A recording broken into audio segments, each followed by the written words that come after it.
त्या मला दिवशी ते म्हणायचे की रोहित तुझ्या झिपऱ्या वाढल्यात, जरा झिपऱ्या कमी कर. आदरांजली म्हणून तिथं मी माझे केस कापले. ते मला म्हणायचे त्या जरा दिवशी शारीरिक वजन वाढलेली म्हणून तू जरा शारीरिक शारीरिक माझे वजन केस कमी कर. कापले. पण मला मला म्हणायचे म्हणायचे तू जरा मी नुसतं म्हणायचो शारीरिक वजन वाढले हो करतो, तू जरा शारीरिक त्यांना वजन शब्द कमी देतो. कर. माझी राजकीय हेअरस्टाईल वजन वाढव. मी अशीच ठेवेल.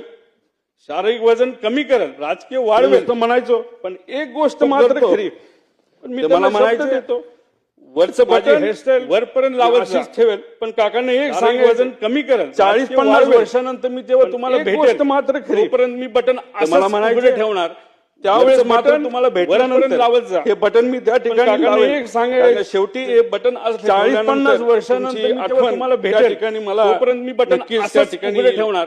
पण त्यावेळेस एक गोष्ट मात्र अजून तुम्हाला आहे. भेटल्यानंतर 40-50 वर्षांनी वर्षांनी जेव्हा अजित अजित काकांची काकांची माझी भेट होईल ठेवल्यानंतर तेव्हा तुमची हा आठवण माझा त्या ठिकाणी मला लढा नक्कीच त्या ठिकाणी जो मी आता त्या ठिकाणी पण एक लढत गोष्ट आहे, अजून अख्खा आहे. महाराष्ट्र त्या ठिकाणी 40 लढत आहे. वर्षांनी तेव्हा जेव्हा अजित काकांसमोर काकांची ताट माझी मानेल भेट मी होईल, तिथं उभा राहील. तेव्हा नक्कीच हा माझा माझे काका माझ्या लढा पाठीवर जो मी हात आता ठेवून त्या ठिकाणी म्हणतील, लढत आहे आणि अख्खा लढलास, महाराष्ट्र त्या बरं ठिकाणी का? लढत आहे. आणि या तेव्हा अजित गोष्टी काकांसमोर ऐकण्यासाठी ताट मानेल हा जो मी तिथं छोटासा उभा लढा राहील. पण महत्वाचा नक्कीच लढा त्या ठिकाणी माझे काका मी माझ्या व सर्वांनी पाठीवर तिथं हात ठेवून हातात म्हणतील, घेतलाय. तो पूर्ण लढलास, केल्याशिवाय बरं का? राहणार नाही.